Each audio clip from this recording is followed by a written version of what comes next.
नमस्कार। दिल को छू देने वाली कहानी में आपका स्वागत है। एक बार एक बूढ़ी माँ को उसके बेटे ने एक वृद्ध आश्रम में ले जाकर छोड़ दिया।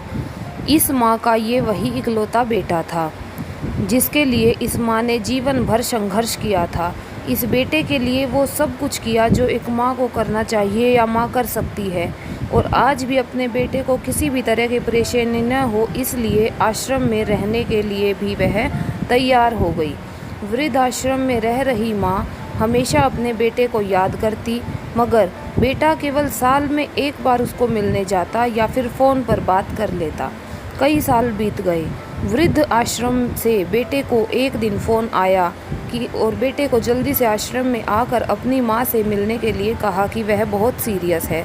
बेटा जब अपनी बीमार माँ के पास पहुँचा तो वह अपनी आखिरी सांसें गिन रही थी। बेटे ने अपनी माँ से उसकी आखिरी इच्छा पूछते हुए कहा, माँ मैं तुम्हारे लिए क्या कर सकता हूँ बताओ। माँ ने कहा, बेटा इस आश्रम में गर्मी और मच्छर बहुत ज़्यादा हैं, यहाँ पर कुछ पंखे लगवा देना। फ्रिज ना होने की वजह से यहाँ पर हम बूढ़ों को कई बार भूखे पेट ही सोना पड़ता है, क्योंकि किसी ने दिया हुआ खाना खराब होने से नहीं बच पाता। तो इस आश्रम के लिए एक दो फ्रिज भी खरीद कर दे देना।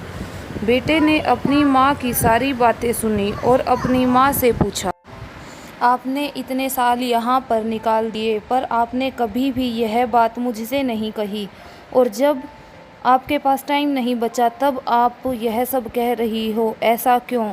माँ ने बेटे को जवाब दिया, बेटा मैंने गर्मी, भूख और पीड़ा सहन कर ली, लेकिन मुझे पता है जब तेरे बच्चे तुझे यहाँ छोड़ कर जाएंगे तब तू यह सब सहन नहीं कर पाएगा।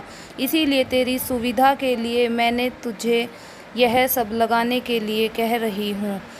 दोस्तों, माँ की ये आखिरी लाइनें किसी भी बेटा बेटी की आंखें खोलने के लिए सक्षम है।